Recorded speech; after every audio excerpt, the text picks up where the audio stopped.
During World War II, Nazi Germany descended to inconceivable levels of cruelty and inhumanity. Another unpleasant feature emerges among the horrors of concentration camps: the construction of Lagerbordel, or the so-called brothels. These brothels were set up to provide a perverted reward for prisoners who worked with their captors. The reality of forced prostitution within the camps, on the other hand, presents a stark and terrible fact. What happens when unspeakable pain collides with the depths of depravity? How did Nazi Germany take advantage of the most vulnerable people in concentration camps? What role did forced prostitution play in increasing the camp population during World War II? Prepare yourself as we unearth the horrible reality behind Lagerbordel's establishment and the terrible consequences it inflicted on the lives of those involved.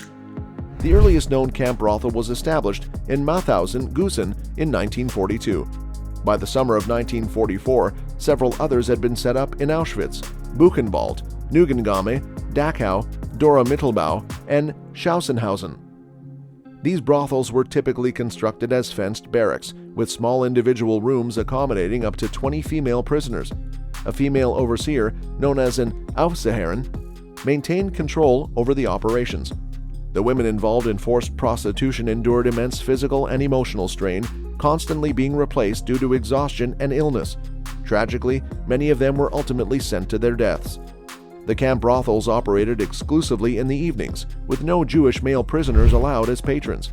Those privileged with access to the customer lineup, typically Aryan VIPs, had to sign up for specific days and pay a fee of 2 Reichsmarks for a 20-minute service based on a predetermined schedule. An SS man would then match the women with clients. However, control of the market for these prize coupons was frequently monopolized by common criminals, identified by their green triangles, earning them the nickname Green Men. Controversially, there is evidence suggesting that some women in these brothels may have had tattoos on their chests marking them as field whores. Forced sterilizations and abortions were also inflicted upon these women, leading to devastating consequences, including death. But sometimes it happens that the female prisoner is able to give birth, increasing the population within the camps. The topic of forced prostitution in concentration camps remained largely taboo until the mid-1990s. Survivors' memoirs began alluding to the existence of such practices as early as 1972, but it was not until female researchers broke the silence that the subject gained wider attention. These researchers shed light on the experiences of women who were enticed into brothels by promises of improved treatment or sentence reductions. However, this led to anger and envy among fellow female inmates, resulting in brutal punishment inflicted upon those who sought a better life. The establishment of brothels within German-occupied Europe during World War II added yet another layer of horror to an already devastating period in history. These brothels, often utilizing existing buildings or confiscated hotels, served as locations where European women were forced into prostitution. Along with female prisoners in concentration camp brothels, at least 34,140 women were subjected to this unimaginable exploitation. In the western part of Europe, these brothels were sometimes created by repurposing existing establishments, while in the East, women were frequently abducted from the streets during German military and police roundups. These roundups, known as La Panka in Polish and Rafle in French, resulted in the capture and forced labor of countless teenage girls and women. It was a stark and chilling reminder of the pervasive reach of the German occupation. Records indicate that until 1942, there were approximately 500 military brothels scattered across German-occupied Europe. These facilities were often guarded by the Wehrmacht and provided services to traveling soldiers and those withdrawn from the front lines. It is a harrowing realization that these brothels operated within confiscated hotels and other buildings, serving as constant reminders of the degradation and exploitation inflicted upon the local population. Historical accounts present differing perspectives on the circumstances surrounding these brothels. A 1977 report by historian Franz W. Seidler suggested that the women forced into these brothels were already engaged in prostitution before the war. Professor Ruth Seifert, on the other hand, argued that the women were forced into this life by their German captors. The Nuremberg trials of 1946 and Raoul Hilberg's 1961 book further support this view, revealing the systemic force and control exercised by the German authorities. It is worth noting that amidst the horrors of the time, some prostitutes in Western Europe chose to volunteer their services in these brothels rather than face the alternative fate of being sent to a concentration camp. This unsettling choice underscores the desperation and extreme circumstances that permeated society during this dark period. The existence of brothels within Nazi concentration camps adds another disturbing layer to the already horrific reality of those dark times.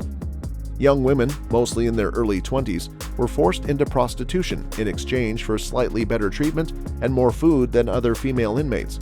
These brothels operated under strict regulations, with designated hours for sexual encounters and fixed fees. The Nazis, borrowing from the Soviet Gulag system, introduced material incentives for prisoners whose behavior could affect their food rations. The brothels were a twisted manifestation of this concept, using sexual exploitation as a means of control and reward within the camp hierarchy. The women forced into prostitution became victims, and in a perverse sense, perpetrators against their fellow inmates. The brothels were subject to racial laws imposed by the Nazis themselves. German prisoners were only permitted to visit German women, while Slavic prisoners were restricted to Slavic women. The SS closely monitored the activities within the brothels, with spy holes and limited time frames for sexual encounters. Detailed SS logs provide chilling evidence of the strict regulations enforced, including limiting sexual acts to only 15 minutes and the missionary position. Privileged prisoners such as capos or camp supervisors were the only ones who could afford frequent visits to the brothels. Estimates suggest that less than 1% of the camp population ever had the opportunity to access these facilities. Once a permit was issued, men were assigned a woman and underwent medical examinations. Their names would then be announced during evening roll calls, and they would be escorted to the brothel, where a doctor would apply a medicinal cream to their genitals. Despite enduring unimaginable horrors, these women received little recognition or compensation for their suffering after the war. Stigmatized and marginalized, many were interned by the Nazis under the label asocial or antisocial. The existence of brothels and concentration camps reveals yet another dark chapter in the Nazi regime's systematic dehumanization and exploitation of its victims. It serves as a stark reminder of the atrocities committed during that time and reinforces the urgent need to acknowledge and honor the survivors who endured unimaginable suffering. During World War II, the establishment of forced prostitution within Nazi concentration camps had a direct impact on the camp's population's growth. The major purpose of these brothels was to create an incentive for inmates to cooperate with the Nazi authorities.